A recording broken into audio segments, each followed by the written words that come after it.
नमस्कार दोस्तों, प्रार्थना करता हूँ आप सब स्वस्थ रहें। आज की वीडियो हमेशा की तरह बेहद महत्वपूर्ण वीडियो है, जिसमें से आप बहुत कुछ नया सीखेंगे, जिससे आपकी ज़िंदगी पहले से ज़्यादा शांतिपूर्ण और आनंदपूर्ण हो सकेगी। इसलिए इस वीडियो को अंत तक देखना, तभी आपको हर एक बात समझ में आएगी, और साथ ही अपने मित्रों के साथ शेयर भी करें।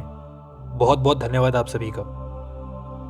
देखो, सबसे पहले मैं आपको एक कहानी सुनाना चाहता हूँ, भगवान बुद्ध की और आम्रपाली की।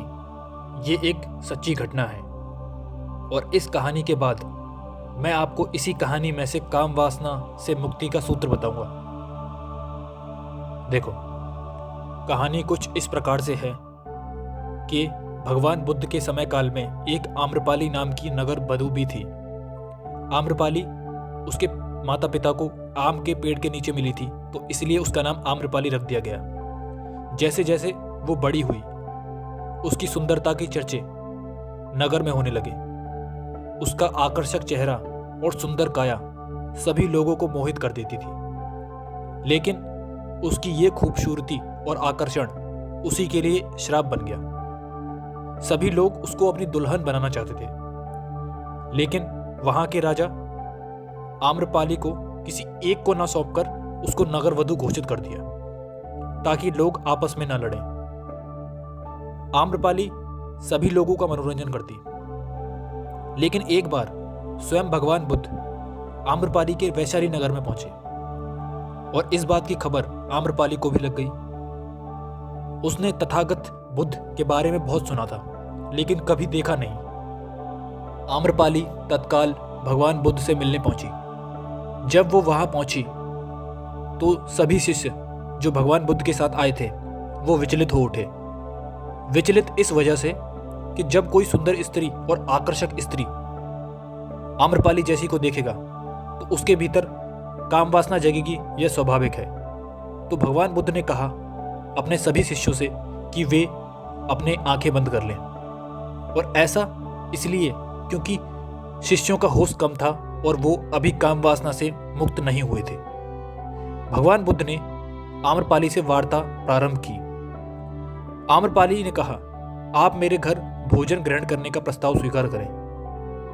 बुद्ध ने आम्रपाली का निमंत्रण स्वीकार कर लिया, क्योंकि आम्रपाली बेहद आदर, प्रेम और मधुर स्वभाव से बुद्ध से प्रार्थना की थी। लेकिन यह बात सुनकर भगवान बुद्ध के जो शिष्य थे वो भड़क गए, और शिष्यों ने भगवान से कहा कि आप एक वैश्या के घर जाएंगे भोजन के लिए, लोग क्या कहेंगे, समाज में गलत संदेश जाएगा। इस पर भगवान ने कहा, मैं किसी को कोई क्या करता है इस नजर से नहीं देखता, मैं व्यक्ति का हृदय देखता हूं। और आम्रपाली का हृदय बिल्कुल पवित्र और निश्चल था। इसके बाद भगवान बुद्ध अपने शिष्यों के साथ आम्रपाली के घर भोजन के लिए चले गए। ये तो हो गई कहानी।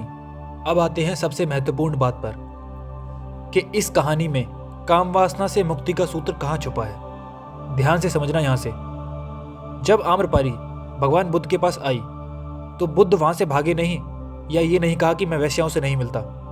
ऐसा इसीलिए क्योंकि उनकी चेतना एकदम शुद्ध थी, शुद्ध। बुद्ध का होश हाईएस्ट लेवल पे था, हाईएस्ट लेवल पे। बुद्ध का मन दमन किया हुआ नहीं था, इसलिए वो आम्रपाली से मिले। और अगर आजकल के ब्रह्मचारी होते ना तो वो वहां से भाग जाते। मिलना और बात करना तो छोड़ दो। और ये इंसान अपने गुरुकुल में 5 साल की बच्ची का प्रवेश निषेध है इसके गुरुकुल में। तो आप अंदाजा लगा लो कि इसके अंदर कितनी काम वासना दबी पड़ी होगी, जो छोटी 2-4 साल की बच्ची को देखकर जग जाती है वासना उसकी। खैर छोड़ो। तो बुद्ध आम्रपाली से मिले और बात की, लेकिन वो मिले ऐसे कि जैसे उनके मन में कोई भाव नहीं है, ना अच्छा ना बुरा आम्रपाली के प्रति। बुद्ध आम्रपाली के प्रति ऐसे देख रहे थे जैसे बस देख रहे हो। यही बात तो मैं आपको बोल रहा हूं इतने दिनों से कि न्यूड फोटो मेडिटेशन करो। जो नग्न स्त्री आपको दिख रही है उसके प्रति कोई भाव नहीं रखो, कोई विचार मत लाओ, बस उसे देखो, जस्ट ऑब्जर्व करो, सिर्फ साक्षी रहो, सिर्फ देखो स्त्री को एज इट इज, जैसे कि आप उसे सिर्फ देख रहे हो। कोई भाव नहीं लाना मन में, कोई विचार नहीं लाना, कोई कल्पना नहीं लानी, सिर्फ देखना है, सिर्फ ऑब्जर्व करना है। इसी को तो मैं आपसे बोलता हूं कि ना स्त्री से भागो, ना नग्न चित्र से बचो, बल्कि होश साधो, अपनी चेतना का लेवल बढ़ाओ, चीजों को एज इट इज देखना सीखो, एक दर्पण की भांति। मैं आपसे बोलूं कि आपके सामने एक पेड़ है, उसे बस देखो एज इट इज, कुछ सोचो मत, ना अच्छा सोचो ना बुरा सोचो, बस देखो एज इट इज, देखो, जस्ट साक्षी रहो। ऐसे ही कोई स्त्री आ जाए सामने, तब उसको जस्ट देखो, जस्ट वॉच करो, जस्ट ऑब्जर्व करो, और तब आपको वासना नहीं पकड़ेगी। ये गारंटी के साथ बोलता हूं आपको मैं, क्योंकि आपका स्त्री के प्रति कोई भाव ही नहीं है। जब भाव ही नहीं है तो वासना आपको पकड़ ही नहीं सकती। जब भी आपको वासना पकड़ती है ना, तो आपके भावों की वजह से पकड़ती है, आपकी कल्पना की वजह से पकड़ती है। लेकिन होश में ना तो भाव होता है ना कल्पना होती है। और जब होश की स्टेट में, नो माइंड की स्टेट में, जीरो थॉट की स्टेट में जब आप चीज़ों को देखते हो, तो चीज़ें आप पे असर नहीं कर पाती। चाहे कुछ भी आ जाए आपके सामने, आपको कोई गाली दे दे, आपके सामने कोई नग्न स्त्री आ जाए, कुछ भी आ जाए, तब भी आप अफेक्ट नहीं होगे, क्योंकि आपकी नो माइंड की स्टेट है। आपको बस एक काम करना सीखना है, अपने विचारों को शून्य करना है, अपने भावों को शून्य करना है, इन सभी को शून्य कर लो अपने भीतर। और फिर आपके सामने सुंदर से सुंदर स्त्री भी आ जाए ना, तब भी आपको कुछ भी नहीं होगा, इस बात की गारंटी दे रहा हूं मैं आपको। या कोई नग्न चित्र देख लिया आपने, तब आपको उत्तेजना भी नहीं होगी, अगर आप होश की स्टेट में हो। बेहोशी में तो आपको कुछ भी देख के कुछ भी हो जाएगा। आ रहा है समझ? और जब आपका मन किसी को भी देखकर कुछ भी उत्तेजित नहीं होता, तभी आपका मन का ध्यान वहां से हट जाएगा। आपका मन का ध्यान बार बार पौन की तरफ, अश्लीलता की तरफ, लड़की की तरफ क्यों जाता है? क्योंकि आपको उसे देखकर उत्तेजना होती है। जैसे ही होश में आपने उत्तेजना कंट्रोल कर ली, यानी कि अब आपको किसी भी देखकर किसी भी चीज को देखकर कुछ भी नहीं होता, ना उत्तेजना होती ना कुछ होता, तभी आपका मन वहां से हट जाएगा और आप मुक्त हो जाएंगे। ये गारंटी के साथ बोल रहा हूं, ये मेरा एक्सपीरियंस है पर्सनल। और ऐसे ही माइंड काम करता है, तब आप पूरी तरीके से मुक्त हो जाएंगे, वासना से, अश्लीलता से, सब तरीके से मुक्त हो जाएंगे, A to Z। आपको बस होश में जीना सीखना होगा, चीजों को एज इट इज देखना सीखना होगा, बस साक्षी रहना होगा आपको। सेम चीज मैं आपको न्यूड फोटो मेडिटेशन में करने के लिए बोलता हूं कि आपके सामने कोई स्त्री खोल के देख लो आप फिर उसके प्रति कोई भाव मत लाओ, कोई विचार मत लाओ, बस उसे देखो, एज इट इज देखो, बस जस्ट देखो, जस्ट वॉच करो, जस्ट साक्षी रहो। फिर देखना आपको कुछ भी नहीं होगा, कुछ भी नहीं हो सकता। और जब आपको कुछ भी नहीं होगा, तब आप मुक्त हो जाएंगे तुरंत। फिर आपका मतलब देखने का ही मन नहीं करेगा यार, मतलब मुझे कुछ हो ही नहीं रहा उसे देख के, तो मैं उसको, मन बोलेगा ही नहीं कि उसे देख। ये गारंटी के साथ बोल रहा हूं आपको। अभी आपको बार बार देखने के लिए क्यों बोलता है? क्योंकि आप देखकर, नग्न चित्र को देखकर उत्तेजित हो रहे हो, और होश में उत्तेजित नहीं हो पाओगे। यही तो सारी साइकोलॉजी है। और मैं क्या बोल रहा हूं आपको, होश बढ़ाओ अपना, होश में चीजें करो, कुछ भी काम करो होश में करो, बेहोशी में नहीं, मैकेनिकली नहीं, अवेयर होकर करो, कॉन्शियस होकर करो चीजें, होश के साथ। चीजों को होश में करोगे तो होश बढ़ेगा, बेहोशी में करोगे बेहोशी बढ़ेगी। सीधी साफ बात है, इस बात को समझ लो आप। आपकी चेतना विकसित होगी। भागने से, स्त्री प्रति भागने से या पौन देखना छोड़ देने से आप मुक्त नहीं होने वाले। अपनी चेतना का लेवल बढ़ाने से आप मुक्त होंगे, और चेतना का लेवल होश में रहकर बढ़ेगा, ज्यादा से ज्यादा कॉन्शियस रहकर होगा, ज्यादा से ज्यादा आप अवेयर रहो। भागने से, बचने से कोई आज तक मुक्त नहीं हुआ। अगर आपको सच में मुक्त होना है ना, तो आप होश साधो, चीजों को अवेयरनेस के साथ देखो। किसी भी चीज से मुक्त होना है आपको, उसको अवेयरनेस के साथ देखो, अवेयरनेस के साथ ऑब्जर्व करो, जस्ट वॉचफुल रहो।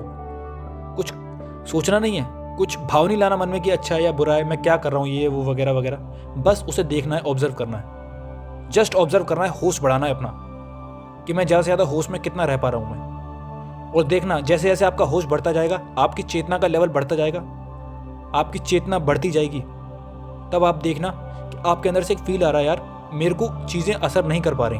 और जब चीज़ें असर नहीं कर पा रही, तो मन का ध्यान वहाँ जाएगा ही नहीं, और फिर आपका जो ध्यान है वो आपके गोल पर जाएगा, आपके काम पर जाएगा, जो आप मेन काम करते हो। आ रहा है समझ? ये पूरा है कंप्लीट प्रोसीजर। मेरी शुरू से लेकर अब तक की वीडियो देख लेना। मैंने आपको किसी में भी ये नहीं बोला कि अगर आपको स्त्री से मुक्त होना है, स्त्री से भाग जाओ, पौन से मुक्त होना है तो पौन देखना छोड़ दो, मोबाइल छोड़ दो। मैंने ये नहीं बोला किसी भी चीज़ में। मैंने हर वीडियो में आपको होश साधने के लिए बोला है, कॉन्शियस रहकर बोला है, चीज़ों करो कॉन्शियस रहकर। किसी भी चीज़ से भागो मत, बचो मत, क्योंकि जितना ज़्यादा भागोगे, जितना ज़्यादा बचोगे, वो आपके माइंड को और वो पकड़ लेंगी वो चीज़ें। पौन से भागोगे तो पौन आपके माइंड को और ज़्यादा पकड़ेगा। आ रहा है समझ? ये माइंड का नेचर है, सीधी साफ बात। जिस भी चीज़ से आप बचने की कोशिश करोगे, मन का आकर्षण वहीं जाएगा। स्त्री से बचोगे वहीं जाएगा, पौन से बचोगे वहीं जाएगा, सारी चीज़ों से, गुस्से से बचोगे। आप बोलोगे ना मुझे क्रोध नहीं करना, तो बार बार आपका मन क्रोध ही करेगा बार बार। ये है पूरा प्रोसीजर। बस एक काम करना सीख जाओ, बस आप एक काम करना, वो है चीज़ों को होश के साथ देखना, चीज़ों को होश के साथ करना, बस बिना कुछ सोचे। छोटी मोटी चीज़ों में सोचना होता है, वो चलता है, लेकिन जब हम फालतू सोचते हैं तब, उसकी बात बता रहा हूँ मैं, जहाँ पे सोचने से कोई फ़ायदा होने वाला है नहीं। आपको चीज़ों को देखना है एज इट इज़, साक्षी होना है आपको, चीज़ों को आई विटनेस की तरह देखना, विटनेस की तरह, विटनेसिंग, बस मैं देख रहा हूँ, मैं देखने वाला हूँ, जस्ट ऑब्जर्विंग हूँ मैं, जस्ट ऑब्जर्वर, और कुछ नहीं करना। आ रहा है समझ? यही है सारा ट्रिक। और अगर आपने इसको मास्टर कर लिया ना, आप चीज़ों से मुक्त होते जाएंगे, आपकी चेतना बढ़ती जाएगी, बढ़ती जाएगी, बढ़ती जाएगी। बहुत बहुत धन्यवाद आप सभी का। आई होप अब आपको समझ में आ चुका होगा।